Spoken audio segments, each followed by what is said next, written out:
Hello. Are we broadcasting yet?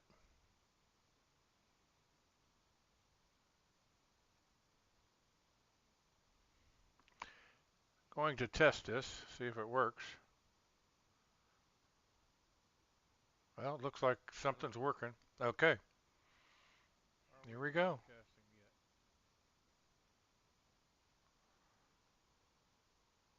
I could hear myself, so we're good there. And we are going to that's good. So we want there's the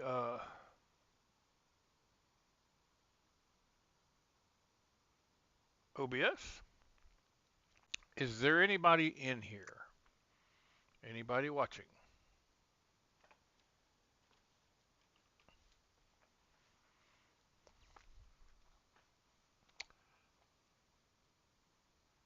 Okay. Currently, there is no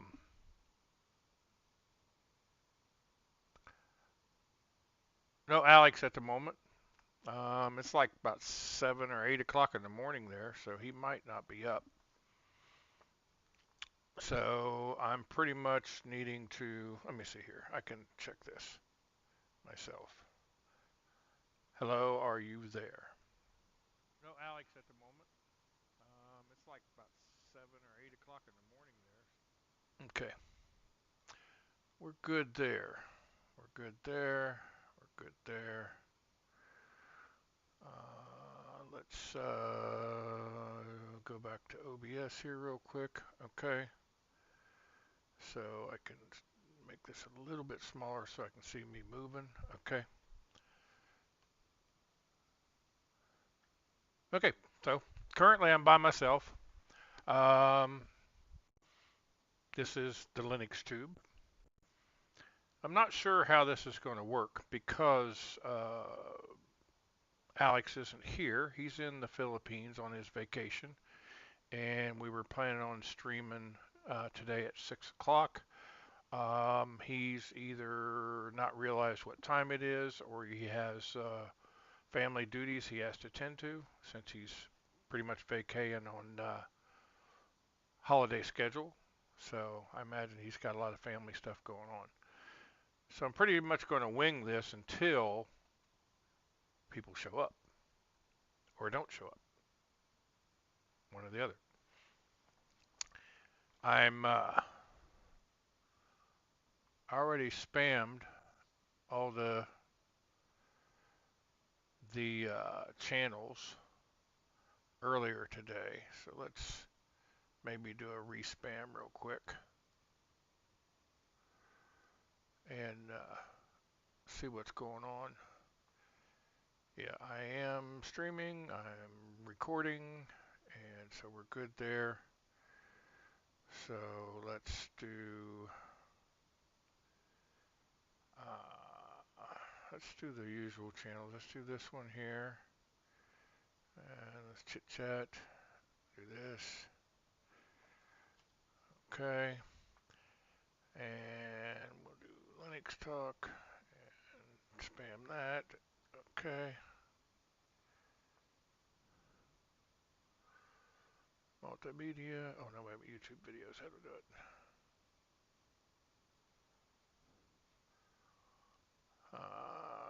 Okay, so we're good there. Let's see if it shows up now. And we'll do this in challenges to see if Jerry wants to show up. Okay. I'm just hitting all the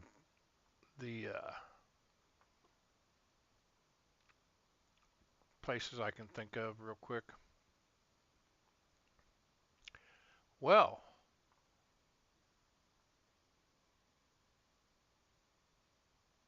hey Jay, how's it going?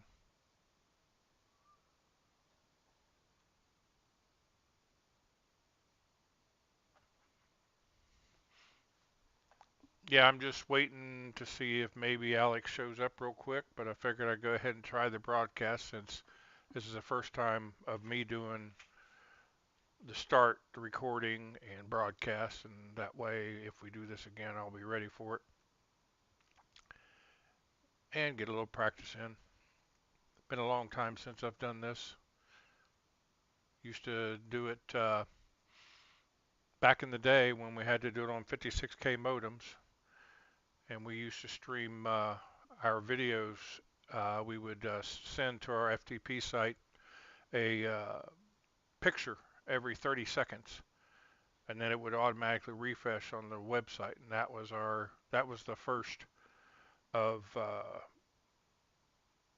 live streaming. Then we advanced to uh, using Real Player, Real Streamer, G Streamer is what it was called, I believe. It was what I forget. Yeah, but we used that, and it was an internet DJ for quite a while. And then we advanced to there was a website called Ustream. That was the same time there was Justin Justin TV, and Justin TV turned into Twitch, and there was Ustream, Livestream, Justin TV, and on Ustream I used to stream like 24 hours a day, 7 days a week sometimes, and did that, and so then it advanced, and I quit doing it for a while, and then I started just mainly messing around on uh, Discord. That's pretty much all I do now. I haven't done any streaming myself for a while. Sometimes I think about getting into it, and since I'm retired, I could probably uh, get into it again. Don't know why I'm nervous and wringing my fingers, but I haven't done that in ages. I do have this little fingernail on my finger that I cut off, and that tends to be my go-to. But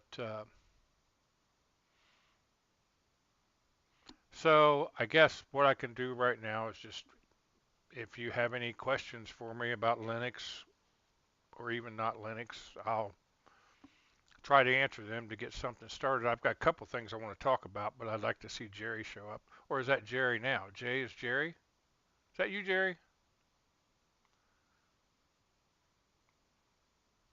I'll wait for the 20-second delay.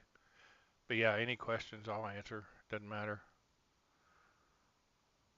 I guess I can go over a little bit. I use Arch Linux with the Budgie desktop. Currently, just got through installing Artix on another computer. Okay. Um, and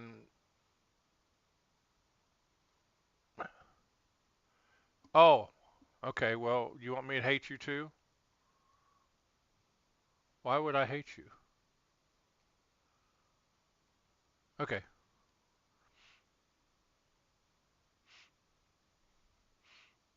Yeah. But yeah, I currently run Arch Linux on with Budgie desktop, and I really like it. Um, I might consider switching to Artix on this machine. Oh, okay. Okay. Um, recently, Jerry, he showed me a program, and I don't know exactly how to do the desktop sharing right now in a stream, so I'm not going to mess with the settings. I'll wait until I get a hold of Alex and figure that out. But Jerry introduced me to a CLI program. It's in AUR. It's called PackSeek, and it's pretty cool. Um, it's a CLI interface. I'm gonna try to move this away from me wringing my hands all the time. Nope, that's too much. Let's go ahead. move this forward a little bit and down. I'm sorry for the adjustment, but there we go. That way I'm not doing this stuff. I don't want to be mutiny on the bounty. Um, but yeah, PackSeek is a nice CLI interface. I believe you can go to packseek.org or .com, and it has screenshots of it. It's pretty crispy. I mean, I normally use PackUI as far as a CLI interface, but PackSeek, I think I'm going to like it better. It's more simplistic. It's more Midnight Commander sort of like. Uh, but yeah, let's see here. I got some unreads here. Oh, that's a tech support thing. Nope, don't want that. Okay. Okay, let's go to. I think I dropped it on. Yeah. Let's see about the Linux cast channel. Yeah, nobody responded there. Nobody's complaining. Here we go. There's a bunch of people in here. Okay.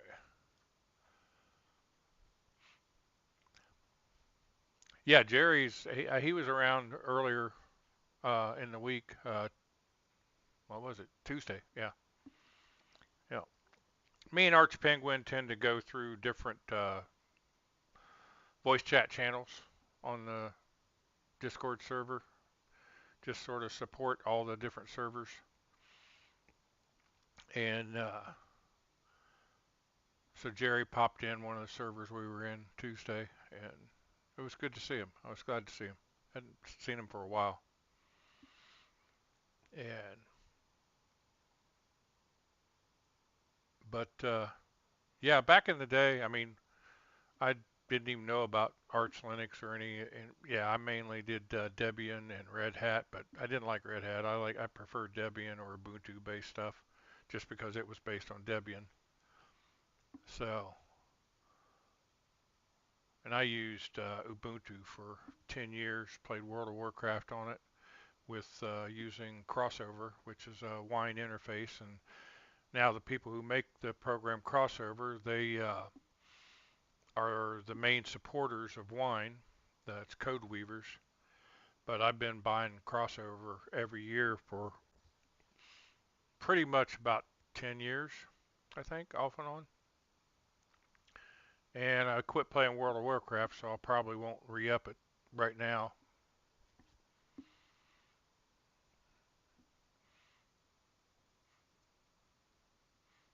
Yeah, but PackSeek, if I get back to it, you can add and remove programs, and it lists all the programs. It lists ones that are installed, et cetera, and you just uncheck them, and then it'll uninstall them. So it's a pretty neat interface. Oh wow, the raccoon's showing up on the thing here. Eh, I forgot about that.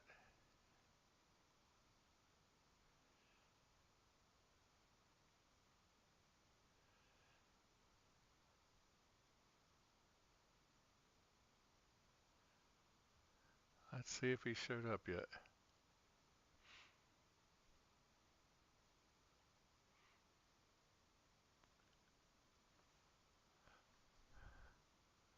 Hey Jerry, how you doing, man?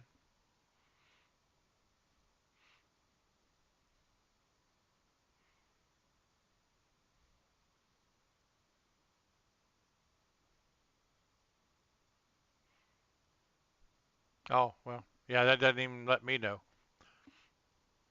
Yep, I pretty much. Oh, okay, Xaneth. I never hated you. You might have annoyed me, but I never hated you. I don't know if you annoyed me. I don't remember. It's been a while.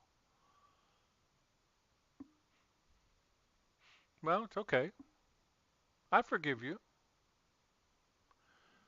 Um, yeah, I don't even remember. I mean, I could probably scroll back and find stuff, but I don't care. I don't even know if I ever. I, maybe I blocked you. I don't know. Let's see.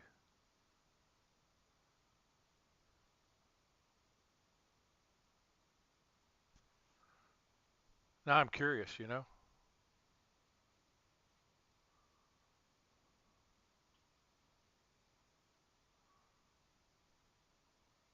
Nope.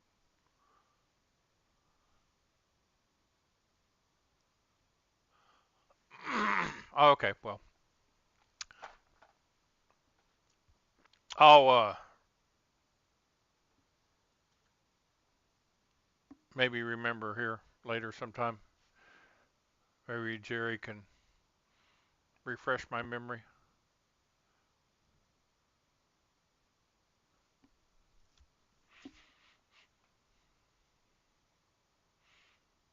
It's okay, dude.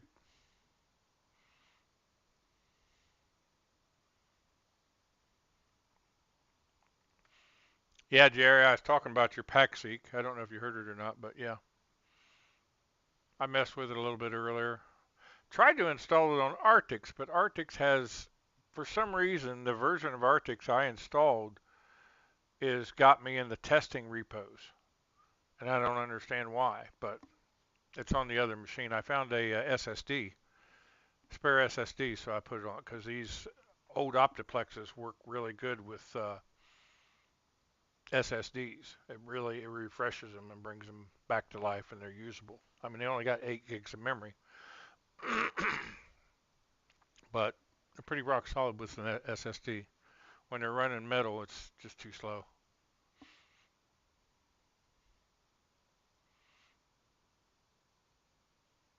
Yeah, Alex hadn't showed up yet. I texted him, didn't get an answer. That's funny.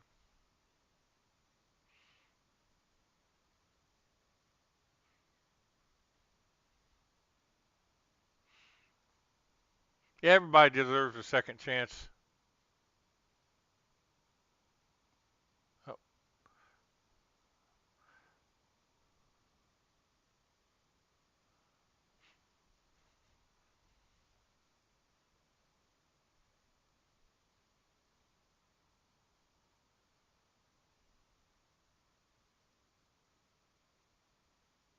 oh, you're not? Okay.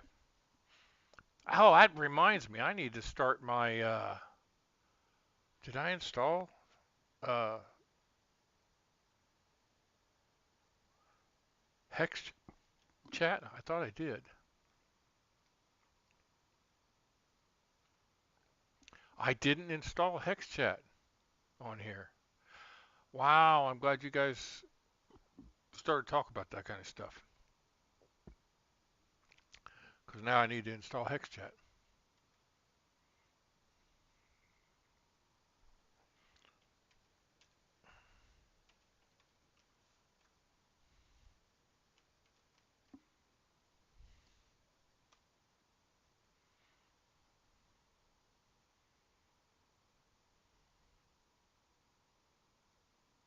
There we go. We shall install Hex Chat.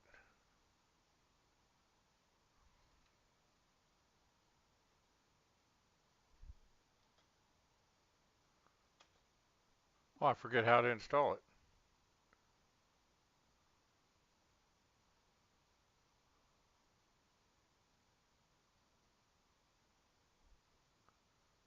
Okay. Wow, that sort of sucks.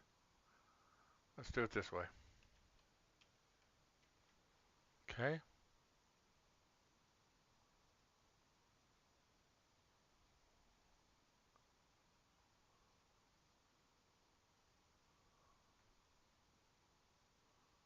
Huh. Oh, there we go. That was easy enough. Installed. Sorry about that.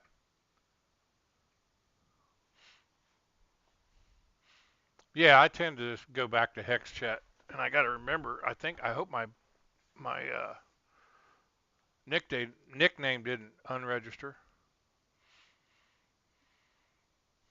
Yeah, you're 1:30 in the morning or 1:20 in the morning there, Jerry.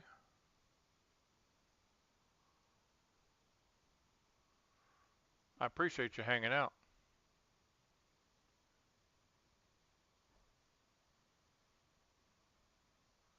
Yeah, I just now used it and I was like big noob because I forgot how to use the install thing where you just all you had to do is hit enter once you highlighted it. I was like, oh, duh.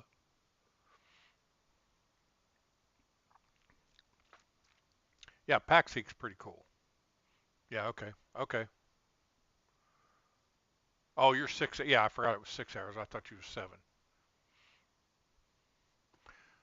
Oh, most of the time when Jerry's on, when he's in VC, he was usually on until 4 in the morning most of the time. He seems a lot more relaxed now, so that's cool. Yeah, your video camera is a lot better too. The light positioning and everything, even though it's sort of dark, still better than what you had. And you do seem to have a cleaner internet too.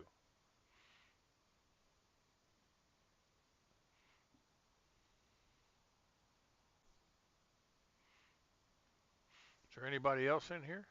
Let's see.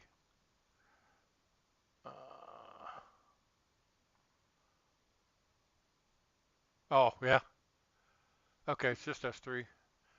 The Linux tube is me logged in through Alex's account. Pretty cool that he trusts me. I wonder if I can try to ring him now, see if he pops up. Let's see if I can start a voice call.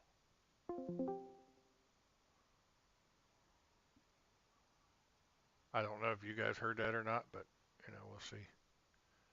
I don't hear any ringing on my end because he might think that it's supposed to start at 7 or maybe even 9. We'll have to do 2 broadcasts. That'd be funny. Uh,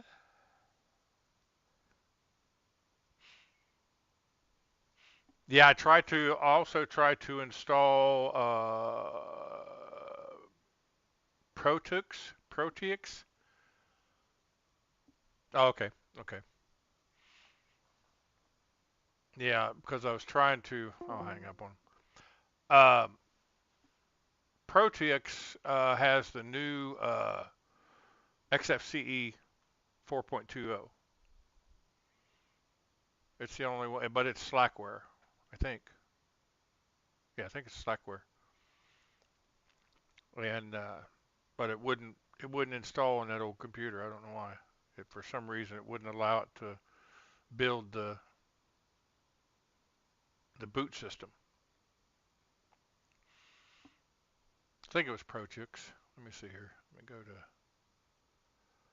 here. It's Portux. Portux. Yeah. And I believe it is, yeah, Slackware. I tried to install it and it wouldn't work. There's actually one that's the Portux, I believe, is a thumb drive uh, operating system. A lot of those popping up nowadays. But if you go to the page hit ranking, you can get, yeah, it's Portux. And there's also a Portus, which I don't, yeah, it's the Portus is a USB Slackware Linux.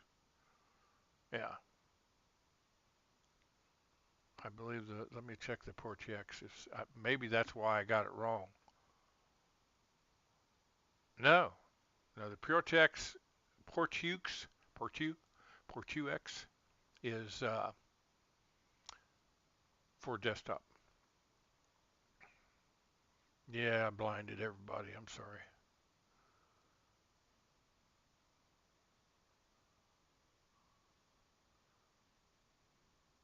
Yeah, it is odd. But doesn't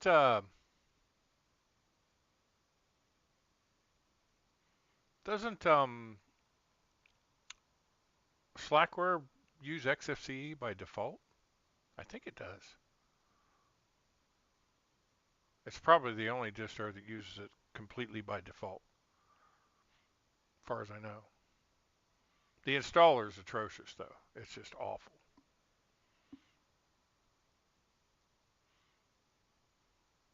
mainly because it doesn't allow you to install the operating system on a bare drive. It wants you to partition it properly and all that, and then you have to tell it where you want the boot uh, part. You have to make a boot partition and all. Yeah, no, I'm not gonna go through that.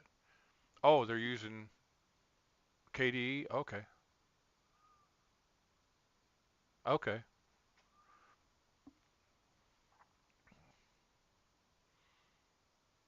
Yeah, I just seen it in the announcement list that it was using 4.20, and then when I did a 7-day search on the DistroWatch list on the right of the DistroWatch web page, I went and made it to 7 days and refreshed it, and Port U showed up. So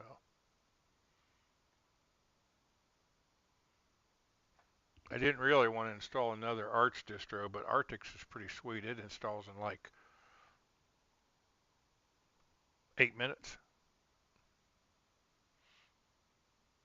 Now I don't. Arctic's doesn't have. I mean, this version I got now is so for some reason it's on testing repos, and I was like, I had no idea why. But I was able to get the AUR working, but I can't like find uh, PackSeek to install it and stuff like that, and it's just really weird.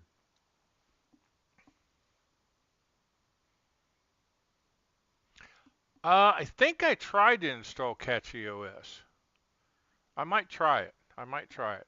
Um, Main thing I'm looking for right now is to find a XFCE 4.20, and if the only reason I went away from XFCE was because it wouldn't allow me to use my 5.1 surround, because I've got two speakers up here are my rear speakers, and I got my left, right, center on my desk, and then I have my woofer under the desk. And for some reason, the volume control interface would not let me use 5.1.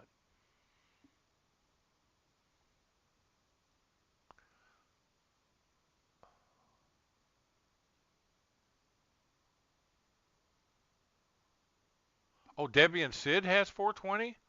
Oh, wow. Oh, Arch has it in testing? Okay. Oh, so I could enable a testing repo and I could okay.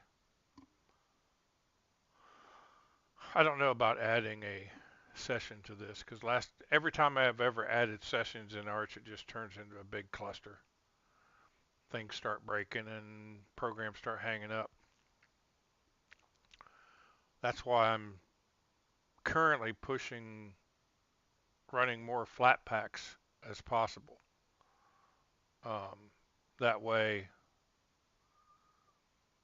when I want to remove something, it's not attached to a bunch of stuff. And I'm tired of looking at my ceiling fan so much. Well, it's still there, whatever. Yeah, this is going to be a new. We can call this the noob cast. You know what? That might not be a bad YouTube. Welcome to the noob cast. We don't know anything.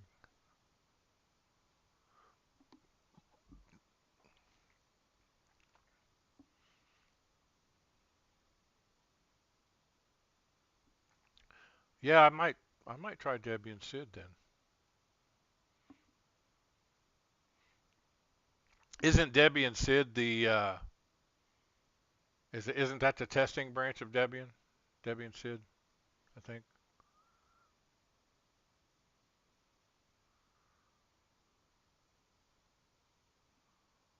Yeah, we're going to Bright again. Uh,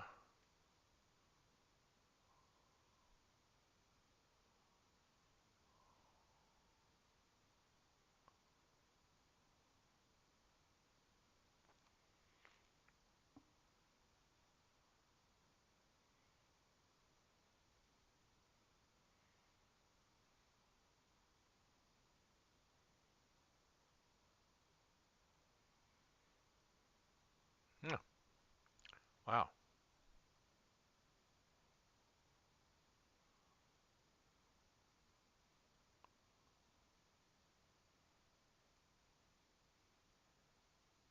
Okay, well it's downloading the net installer. I want to look at other downloads here real quick though.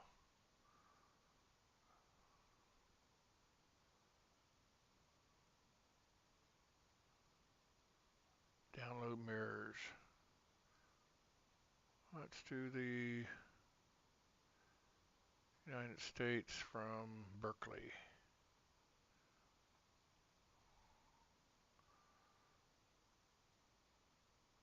12.80 live.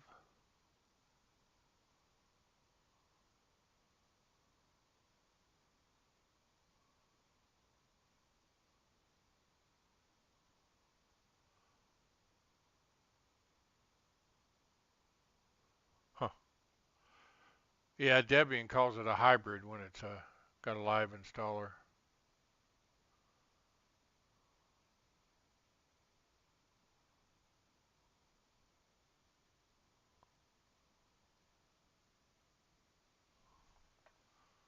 Oh, okay, okay.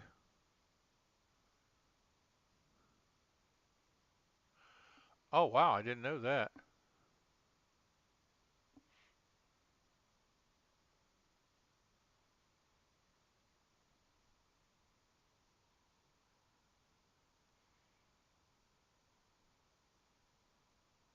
Yeah, I used to use Debian all the time.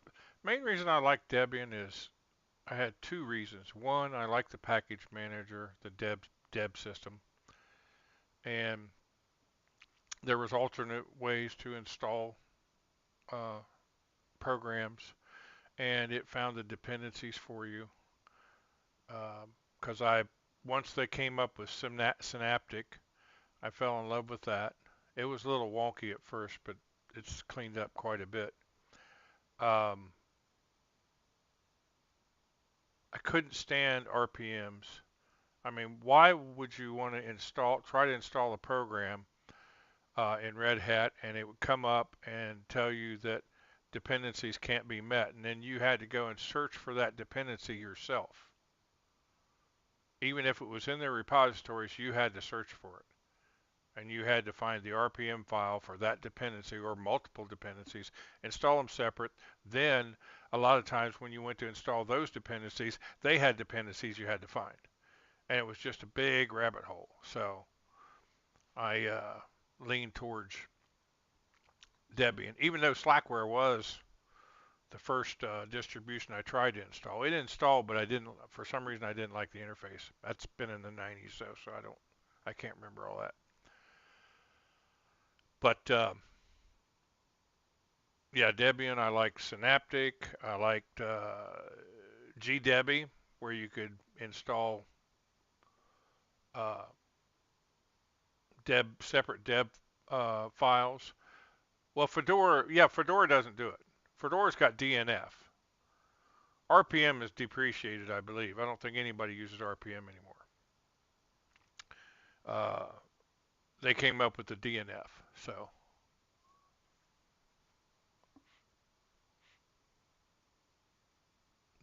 does anything still use RPMs? I thought Fedora and Red Hat went strictly to DNF.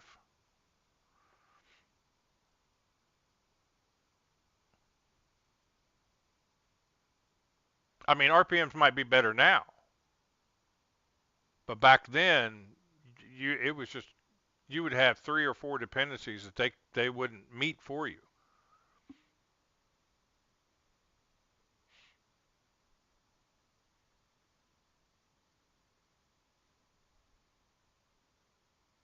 Cool. I don't. my brain would hurt trying to focus on that kind of stuff. Let's see if I got any messages. No, nothing from Alex.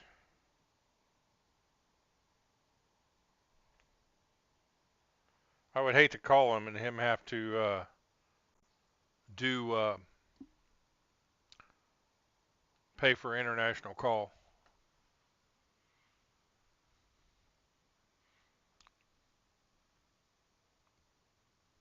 Well, see, I tried Fedora a few times back in the day when it first came out, and I wasn't really impressed with it.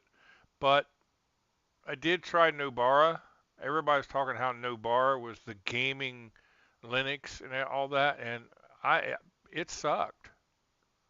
I don't know if it still sucked, but it sucked when I tried it.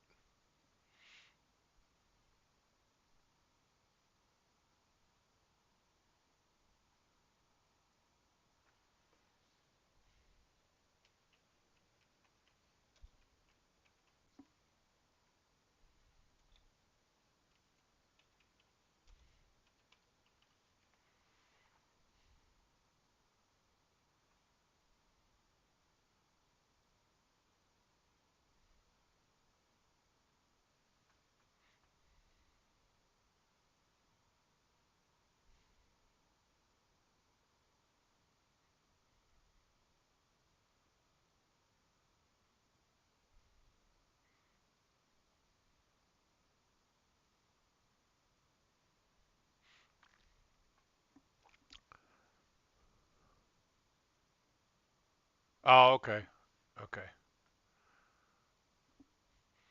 Well, I knew it was modified. I knew that Glorious Egg Roll was the one that designed it, but I wasn't impressed.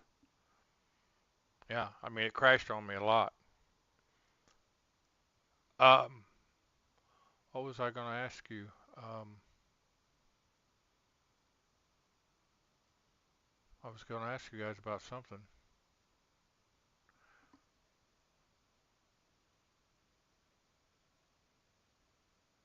What was it?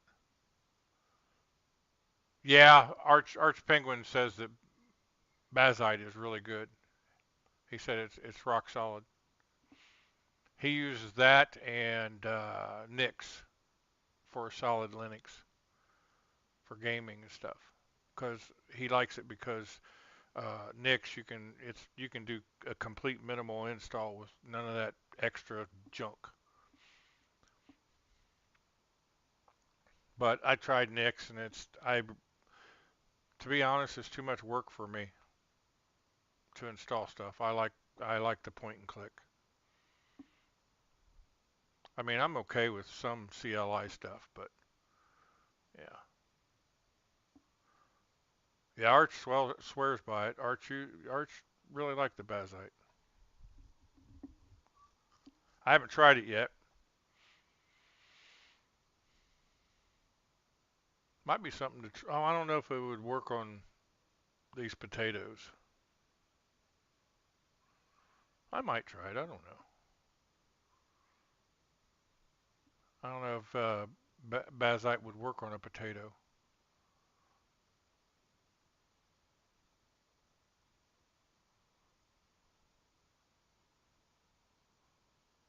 Yeah, Arch Penguin has taught me a lot, and I appreciate it. He's pretty patient with me. Let me see if I can make him feel guilty and have him come in here. It's 3:30. He's just now getting home though, so oh,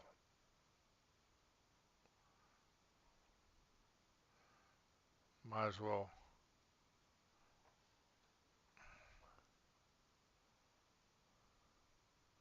Okay,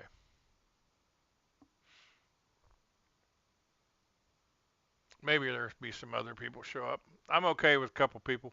When I did UStream, a lot of times it was only like two or three people.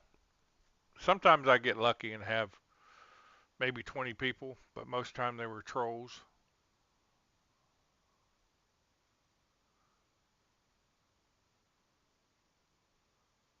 Yeah, I made friends with a lot of trolls back in the day because there was nothing they could say to me that I hadn't already heard. That's the thing with trolls. They want your reaction. If you don't react, they go away.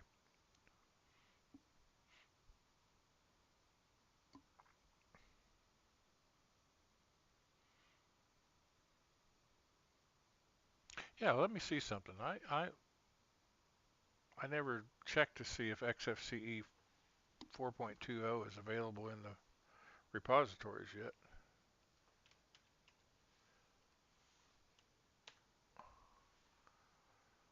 XFCE.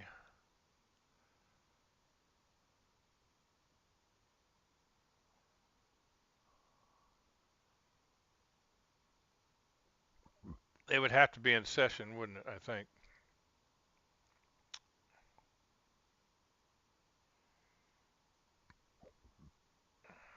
There we go, session. Nope, still at 418.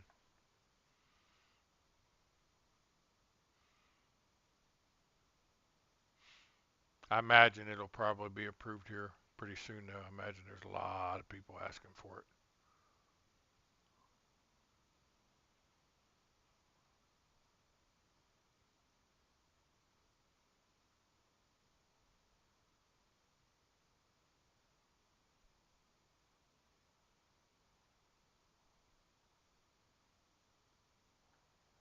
Yeah, okay. That's okay. It wouldn't bother me if you were. Number one, I've got the power. If you upset me, I can just kick you out. So, yeah, that's one reason why it doesn't bother me.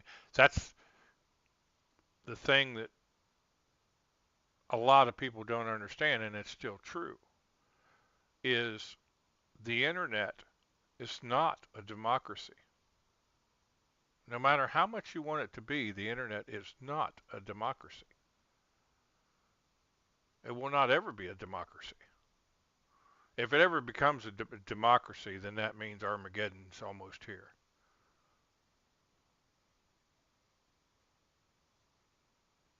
Oh, NixOS unstable has 4 point. Okay, okay.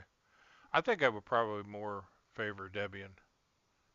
Yeah, I'll do a bigger search here after a while. I figure once I get up to an hour, I'll probably just go ahead and stop what I'm doing. Unless Alex shows up, then we can continue on and he can edit or whatever he wants to do. Uh, yeah, I might try Debian and see just to see. I mainly want to see if I can boot from a stick, and if it shows me my 5.1 surround on a live stick, then I might consider installing it on my main machine. But that's sketchy at best, especially when this thing's as rock solid as it is.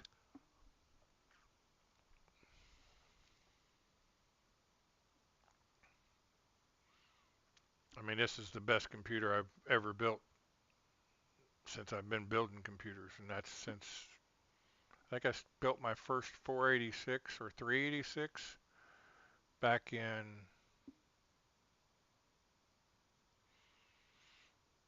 had to be 1995, I believe. Yeah, I had a Windows 95 machine, but I upgraded the graphics card to a Matrox G400 so I could have two monitors. And that's when I was like, wait a minute, I can do this upgrade stuff myself. I can build the hardware. That's not a big deal. So then I started getting junk computers and stuff that didn't work and putting them together and firing them up. I smoked a couple CPUs though, caught them on fire, but it was a learning experience. But this one here is the best system I ever had.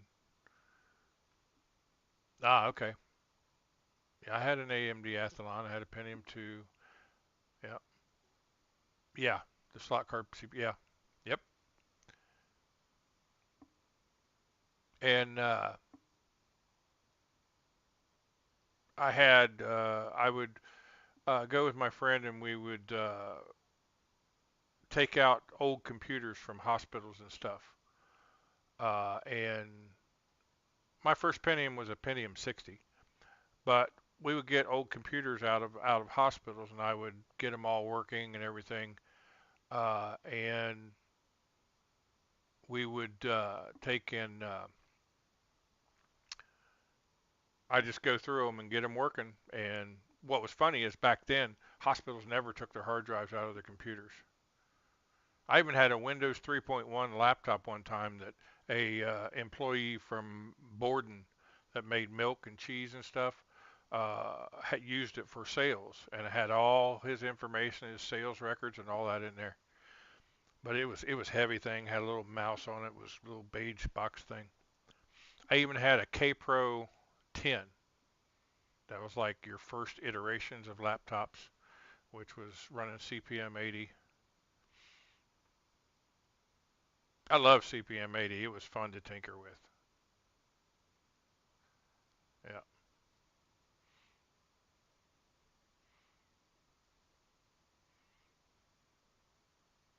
Oh, at age two, you had a Pentium 2 and a Windows 90. Windows 98 SE was the first rock solid Windows. Then uh, Windows XP, then Windows 7, and since that, there's not been any rock solid Windows versions.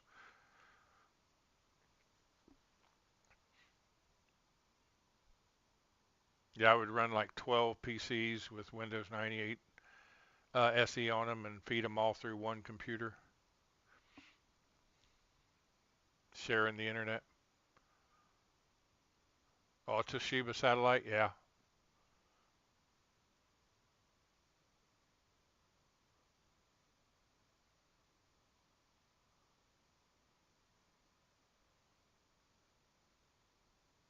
yeah, yeah, yep. I thought I kept it, but I can't find it. I had a shotgun modem that had two 56K modems on it, and you put it in your computer and you hooked two phone lines to it, and you'd have 128K. And I ran that for a while on two phone lines, and I found out if you had two phone lines, you could run ISDN. So I just went ahead and went to ISDN. Yeah, ISDN was fun. I played a lot of Quake 3 on ISDN, and it was fun. Yep, ISDN modem, and yeah, that was rocking back then. Quake 3 was crispy on an ISDN modem. But yeah, that shotgun modem came from ATI, and it was sweet. I got it through eBay. That's actually probably the only purchase I got through eBay that I really liked. I think I did buy a 7960 um, NVIDIA card. Yeah, 7960. Then they went and flipped to using different numbers.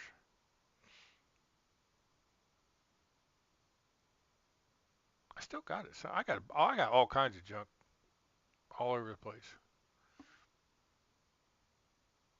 But I don't know if I would love to find that shotgun modem. It was a cool thing.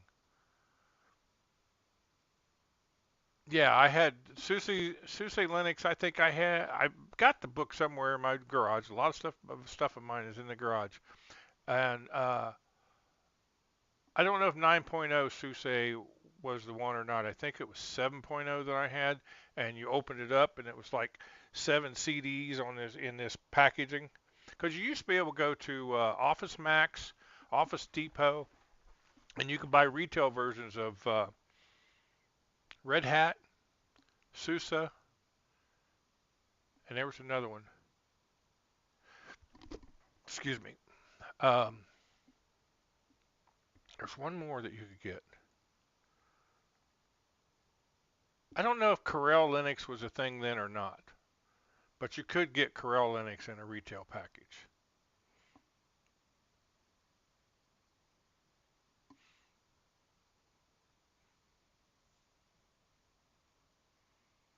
Yeah, stuff was yeah, your alternative operating systems were fairly expensive, but it wasn't that expensive here. I mean, I think I got SUSE and Red Hat for like 29 bucks. I mean, that was expensive for me back then, but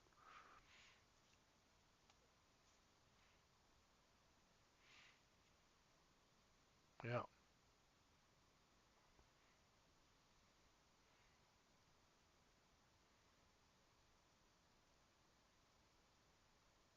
Yeah.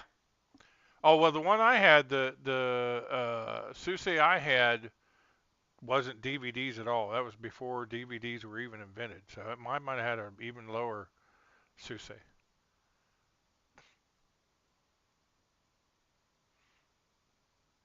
I mean, I know one day when I was boxing stuff up and putting in the rafters in the garage, I knew I seen that Red Hat CD and the SUSE CD, and I got a vague memory of I might have thrown them away because I was like, there's nothing I can use these on. Eh, throw them away. So I might have thrown them away. I do that sometimes. I'm not a collector. I mean, I collect old computers and stuff, but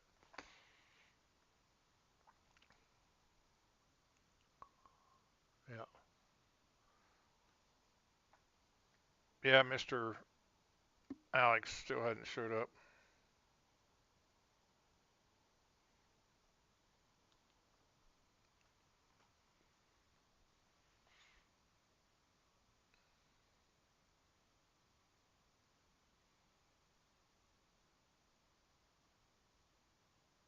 Oh, we had the shelves here. We had them on this. Oh, that's it. OS2 Warp was for sale. That was like 150 bucks around here. I liked OS2 Warp. I never bought it. Uh, we were in competition with another plumber business, and they were using OS2 Warp, and they knew I messed with computers, and they were having problems. And I went over and looked at it, and I was like, man, this is sort of cool, you know. I wish they would have kept upgrading that stuff. They would have been steady competition with Windows.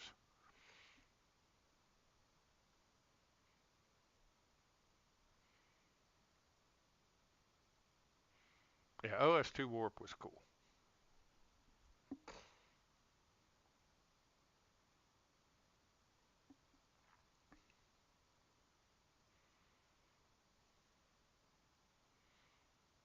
Now, let's see. I mean, the main problems I had with the first Linux versions was trying to get serial mice to work. Oh, you still have your SUSE Linux? It was it in a white back foreground with green lettering and green images. That's what mine was.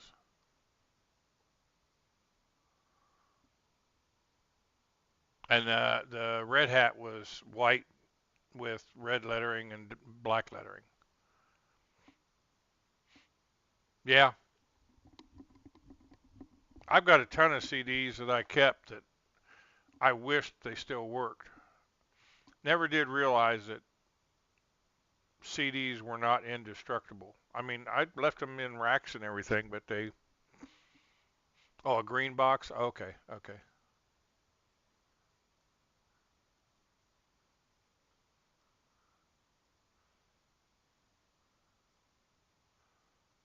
Yeah, MS-DOS 6.22. Oh, okay, cool. I've got Windows 3.1 floppies around here, but I don't have anything with floppies on it. So, yeah, disk rot. I never thought there would be such a thing as disk rot. Now, I do have a disk doctor machine, and that actually works pretty good. I was surprised. I used to have one you had to crank by hand, but I've got one that's motorized now, and it still works. They still resurface CDs pretty good and DVDs.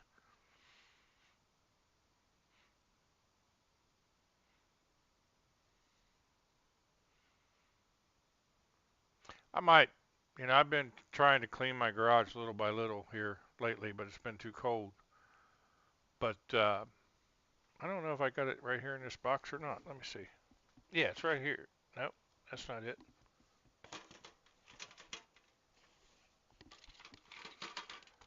And there's uh, my Steam controller. Woohoo! Piece of junk. See, I thought these parts right here, the pads, I thought they were going to be like mouse pads, and they're not. You have to. They're they're directional. pretty stupid. Otherwise, it would have been a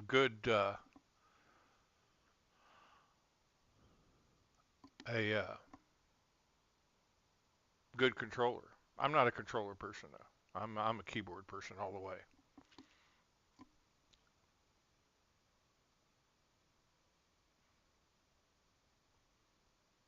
Yeah, that would work the same. Yeah, you could also use toothpaste, and but the one of the things that surprised me is it says when you polish a CD, don't polish it in a circular motion because you end up degrading the grooves. You have to polish across it. Well, I didn't do that. You can buy me a coffee. I don't care. Here's an old person thing. I'm drinking aloe water. Supposed to help with your digestive system.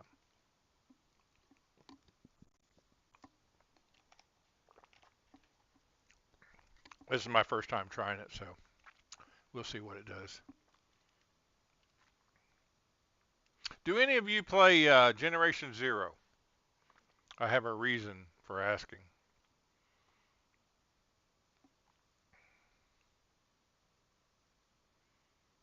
Yeah, there. Yeah, yep. I heard that. I would like to have a controller, or I might even try it with this controller to try to get through Witcher 2 expansion. I couldn't finish because and that and um, Tomb Raider.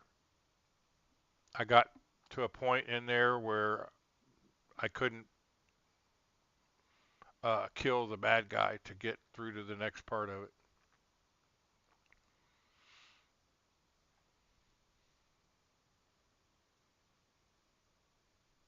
Oh, okay. Oh, okay. Yeah, I'll try to find mine because I want to. I've got old CDs from way back that I got pictures and stuff like that on. I would like to have. I've got all kinds of CDs laying around that got Ubuntu 10, Ubuntu 4, and yeah, and Mint. I got all kinds of Mint CDs laying around.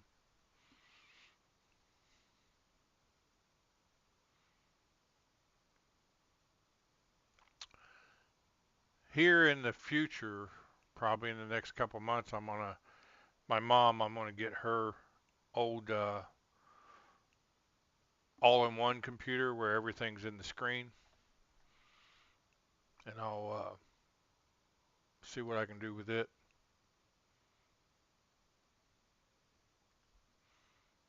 That's going to be interesting.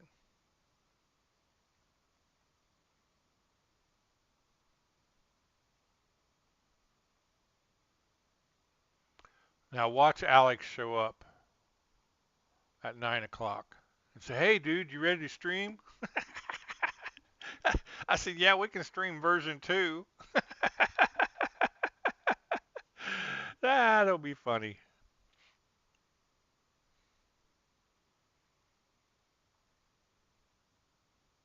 Oh yeah. Well, I stopped using Ubuntu when Unity came out. I could not stand Unity. I was just absolute upset. You know, I had a lot of fun with Compiz. That was fun messing with that and making cool looking screens and stuff on circulars and squares and ovals and doing all that. That was fun. But they came out with Unity and it's like if I wanted a tablet interface, I would have bought a tablet.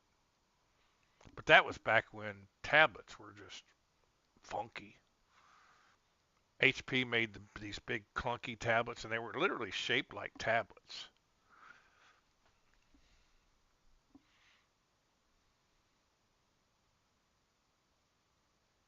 I think I tried OpenBSD once, but I think the kid that's doing Unity now, I guess people are saying it's pretty nice.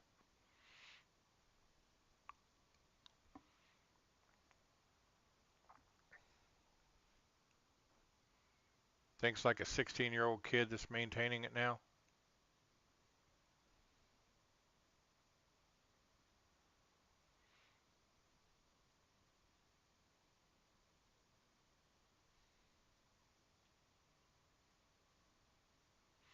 Well, I mean, the later Unity wasn't near as bad as the first one. I think, if I remember right, the first Unity, that was also the first time they introduced uh, advertising icons, where you had, well, not advertising icons, but icons to sell stuff, like your Amazon icon and all that, and you couldn't disable it.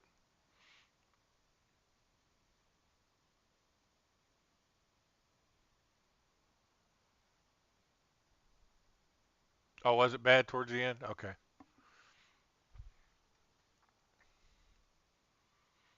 I never really got into docs either, but they have a thing in Budgie where you can uh, have your launch panel, which I have at the top of mine. You can have your launch panel grow out as you activate programs, etc.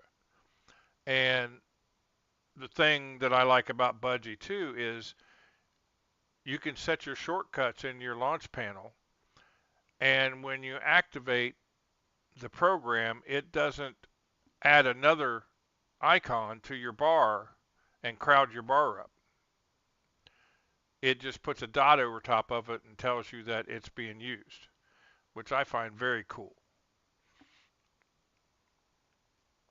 So then I set up my thing where my most used programs are to the right, and that way they're together and I can start them pretty easy.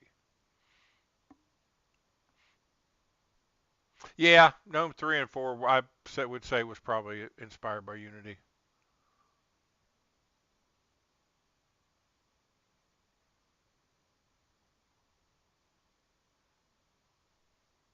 Yeah, I think the last Ubuntu I used was Kubuntu, and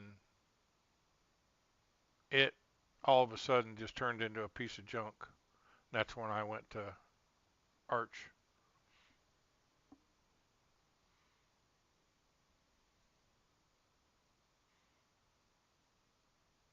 I'm gonna wait a couple more minutes here and call it a broadcast, I think. Oh, well, there's Mr. War Thunder. Where have you been, Mr. War Thunder? We're getting ready to quit now. Slacker.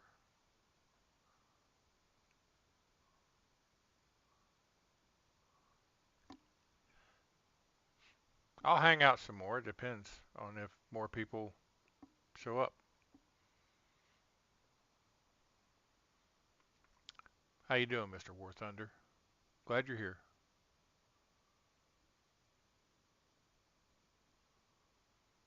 Yeah. Yeah, I'm not a real fan of GNOME.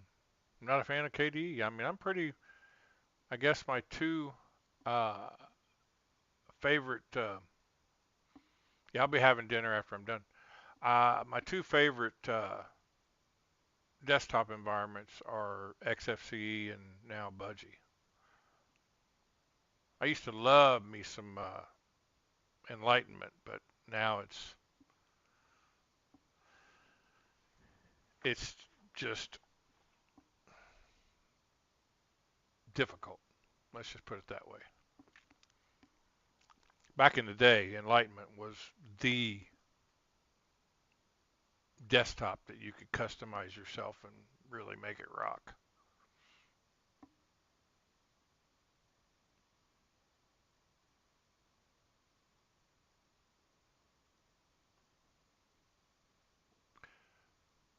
War Thunder uses Internet Explorer.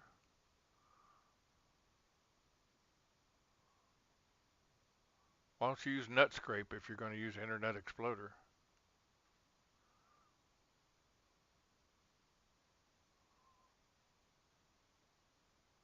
I loved Opera, but now I'm pretty much a Vivaldi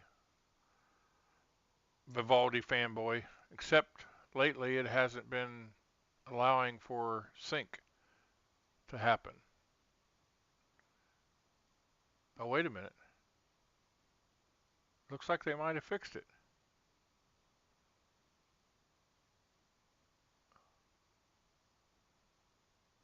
I forget what my encryption password is though. That's fine. I'm gonna have to figure that out after I get done.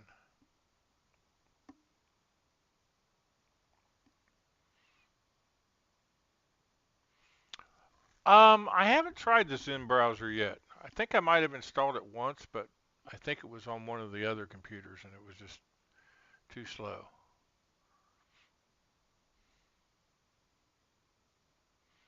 Yeah, I never could get into the window manager stuff, really.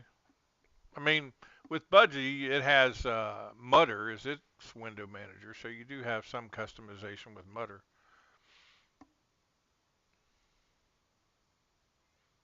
I used to run Brave.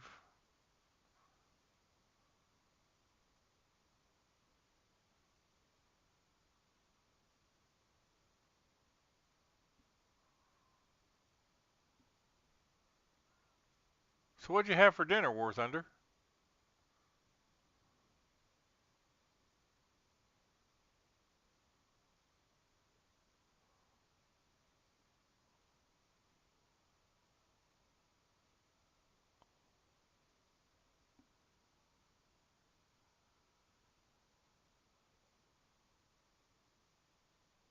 I'm gonna have leftover scalloped potatoes and fried mushrooms.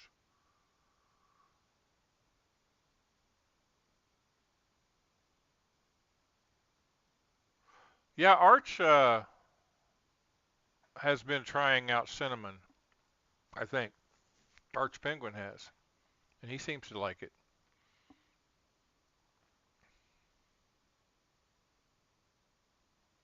Okay. Yeah, my lunch was chicken breast and scalloped potatoes, and I didn't eat that much. Ever since I've been on the Ozempic, I don't eat near as much as I used to. I used to eat for 5 people. Now I eat half.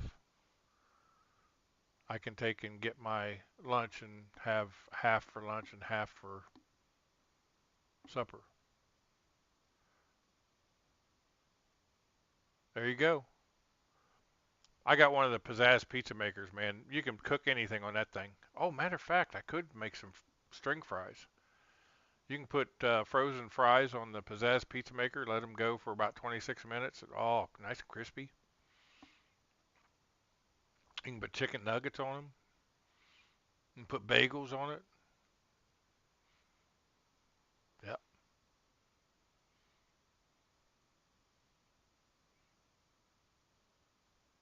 better in the microwave. So you guys think I should go till 7:30 or should I call it a night? It's up to you guys. I can talk about anything. Doesn't matter to me.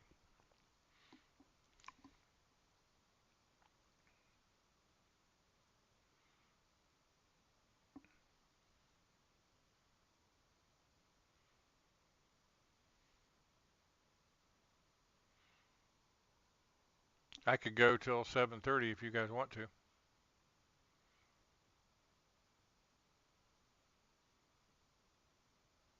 Let me take a look through my application menu here and see if there's something that I've installed that is new that I like.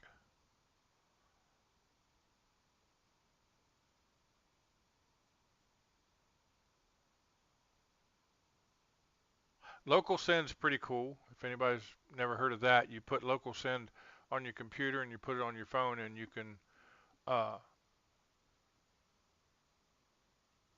you can Wi-Fi from your phone to the computer or the computer to the phone.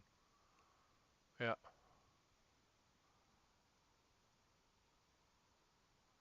that's cool. Uh, cool program. Wow, PackSeek makes an icon. Wow. I wonder if it actually opens a terminal though. Yes, it does. Well, that's cute. You didn't tell me about that, Jerry. Huh. Or maybe you did. I just now found it.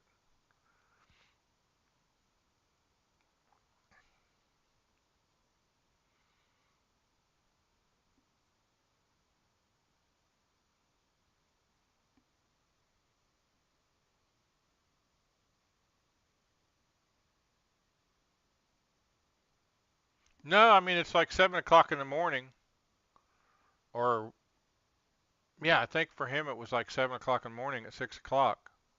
It's like a 12-hour difference. I use Vestop, but a lot of people use that. Oh, what's your favorite torrent clients? Mine is Deluge. I love Deluge. Easy to use.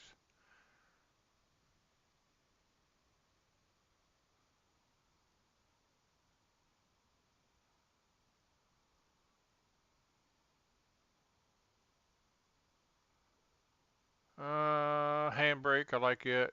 Shortwave. Still a Rhythm Box music player fan, and that's just because it searches through subfiles, subfolders. Hard Info 2, I love that. K Dismark, yeah, I installed a bunch of K stuff, but I love K Dismark. Um, Pac-Man Log Viewer, like that. I like Time Shift. I like Warehouse for managing flat packs.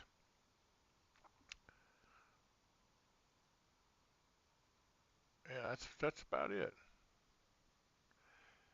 Yeah, I never did like transmission. I like Deluge because the interface was just a lot easier for me to click, click, click.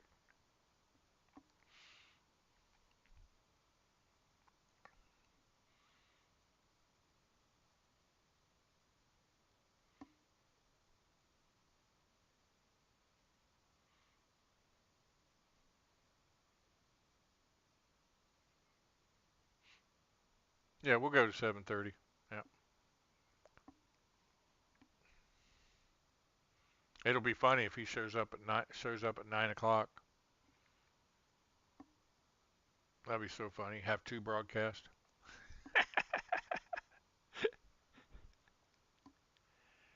Favorite text editor? Kate. Used to be Gedit, but I like Kate. Never did get into the Vims, the Nanos, or none of that.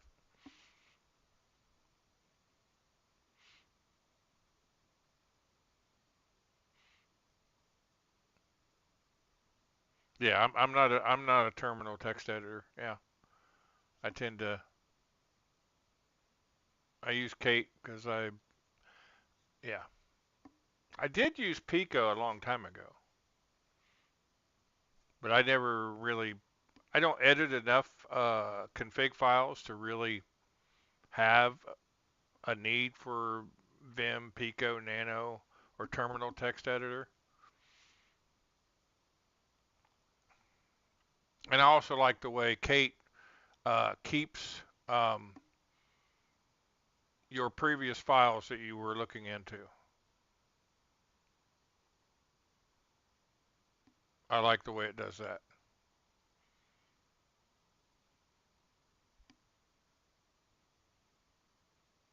And I can get Kate in a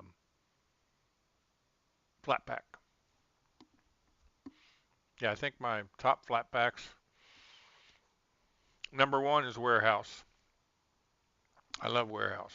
Um, Bleach Bit, I've gotten in flat pack. Um, Krita flat pack, GIMP flat pack. OBS Studio in a flat pack, and I mainly reinstalled that so I could set up this OBS instance to be able to stream on Alex's stream. Desktop's pretty cool. Um,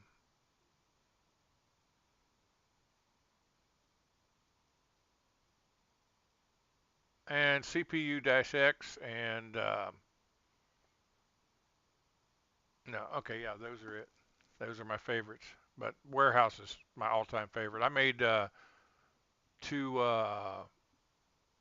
snapshots the other day. Well, four snapshots. So that way, if something happens, I can restore what I had.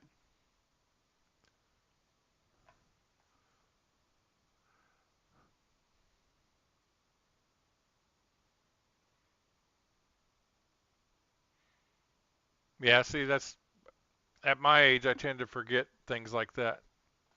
I never was a keyboard shortcut person. If I was that kind of person, I probably would probably use Vim or Nano or Neo Vim.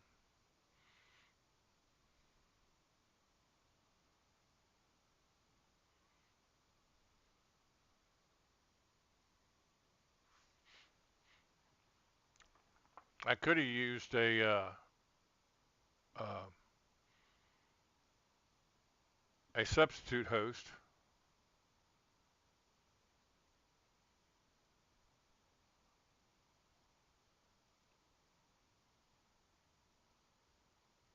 Oh wait a minute. Let's take him all the way over there. There.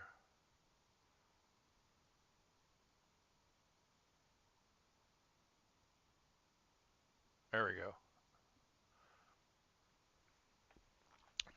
How's that for a sub, substitute host, a sub host?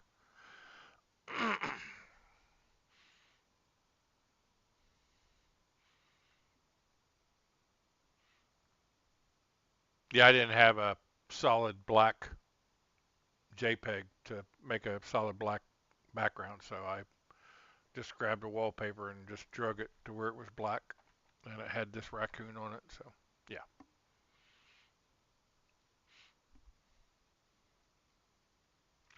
yeah. Alex will say, "What did you do?"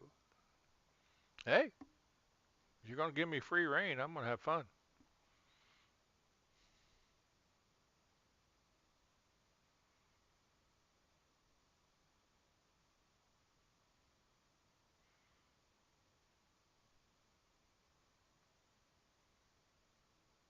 Now, wasn't there? What was there was other text editors back in the day besides Nano and Vim. What was it? And I remember Pico.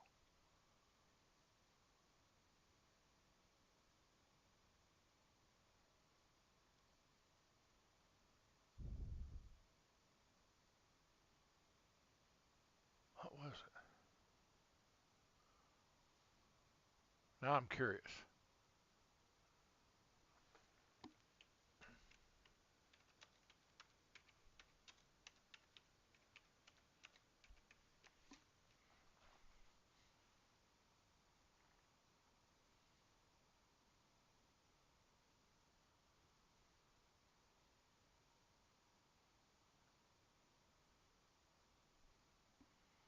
Oh wow, that's bright. Vim, Nano. Oh, they only got two listed. Well, that's silly. Let's do this one. Okay. VI and Vim. Nano. Those are the top two in this one. Emacs. That's it. That's the one. And there was another one too. Um, Let me see here.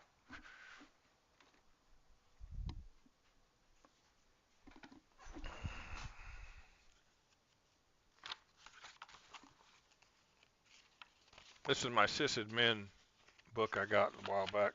It's from 1990 something or whatever. Linux Companion for System Monitors, System Administrators. This one's 1998. So let's see here. Okay, let's see here. Yeah, this is what I used to tell me how to latex, text and latex. Yeah, those were the old ones.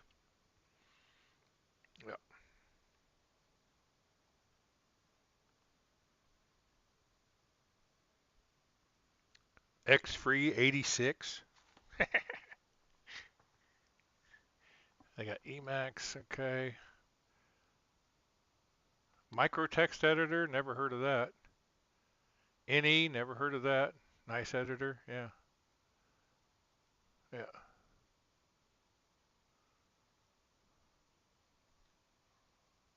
Okay.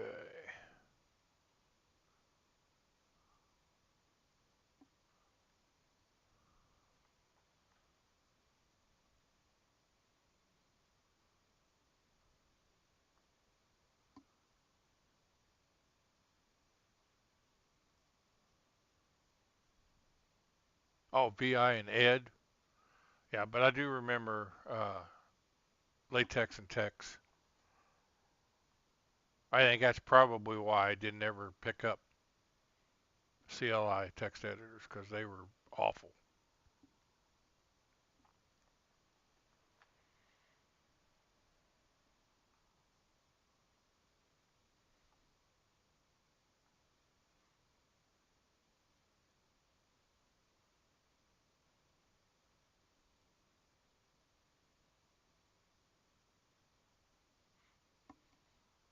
Yeah, once I figured out how to just go to a file manager and find the CFG file I needed, and then just tell Kate to open it, and I could look at it, and has pretty colors too.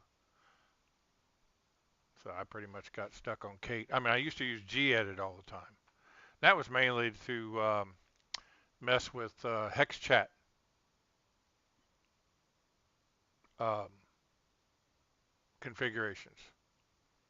For I used to have a trivia bot in one of my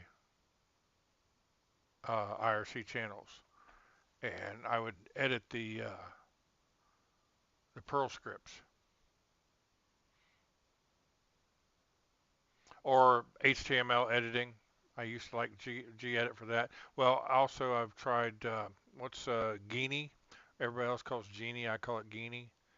Used that for a while. Uh, then Bluefish was pretty good for HTML.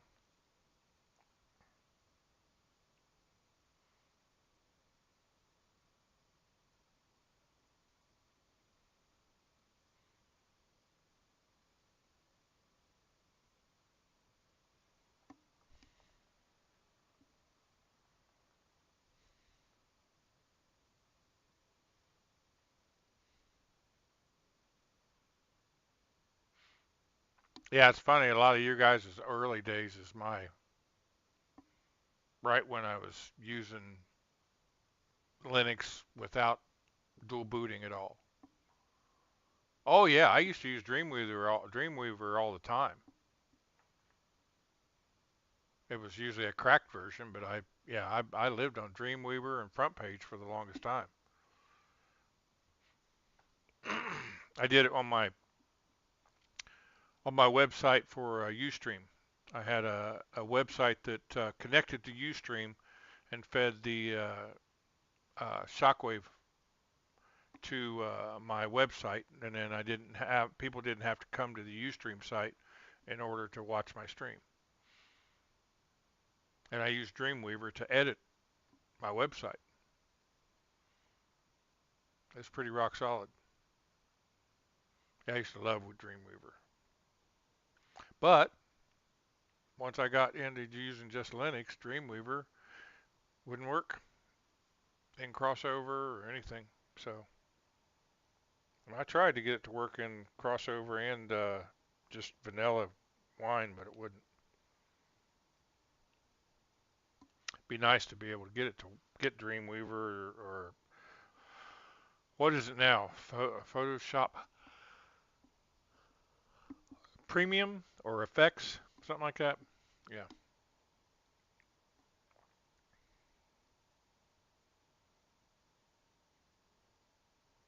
it's been so long since I used it.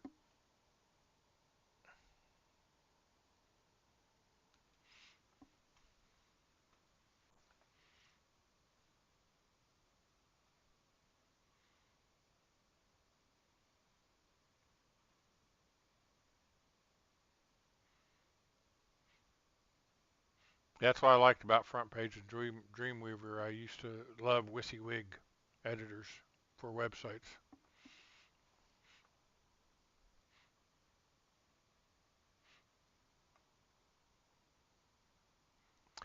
Uh, I'll just say this now. Alex, forgive me for bringing in Steve, the raccoon, to cover for you. He was cheap. All had to do was feed him a couple marshmallows, and he was okay with just sitting there. So I'm sorry. Oh yeah, that's what my website was. I still have the HTML code for my website actually somewhere. I've got some old videos. Someday, if I get used to this broadcasting, I've got some of my old UStream videos when didn't one of the people that watched me recorded the videos, but he couldn't record the sound. I used to use a program called Webcam Studio, which is actually still available, and I would love to get it back up and running again. A guy named Patrick LeBeau from Canada, he developed it, and it's in Java, JavaScript, and Java. And if I could find somebody that could edit Java to make it, because I still think, and I can't prove it, but I still think that OBS stole a lot of the code from Webcam Studio. Webcam Studio, we used to have that thing rocking, man. Oh, it was awesome.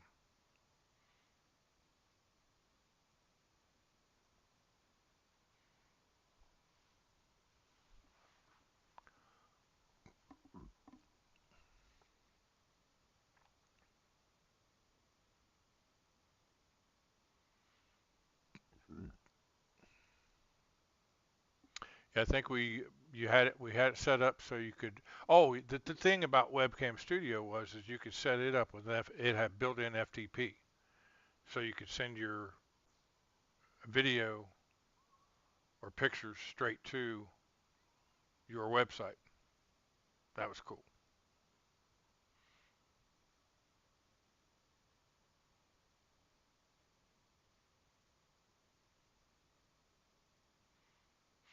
Yeah, I had the first webcam, Connectix, uh, QuickCam. You had to hook it to your parallel port and your sound port, I believe. It's been a while because there wasn't USB then, and so it was just a little round ball on a little like pyramid thing that had the top cut out. Printer port, parallel port is for printers. Yeah, yep. Started out with a black and white one, then went to a color one, and then they got bought out by Logitech. I've actually still got an old Logitech uh, camera, and then for a while I had multiple RCA cameras, like webcams and I mean your recorders and stuff. But this is one of the older, newer uh, Logitech quick cams. It's a quick cam STX, and it's actually still pretty decent for as old as it is. But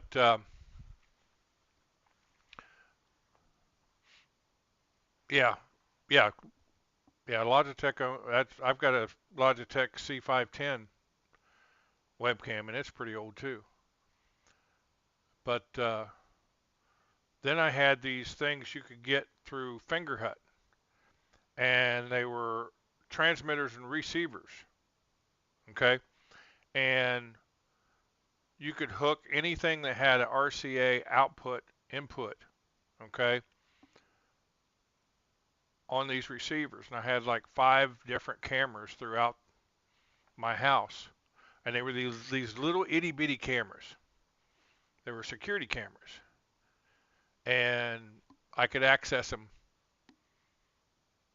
with had different numbers for each one, and I could access them and see them on my computer. I forget what the name of them were. I found it. I think I found one receiver somewhere.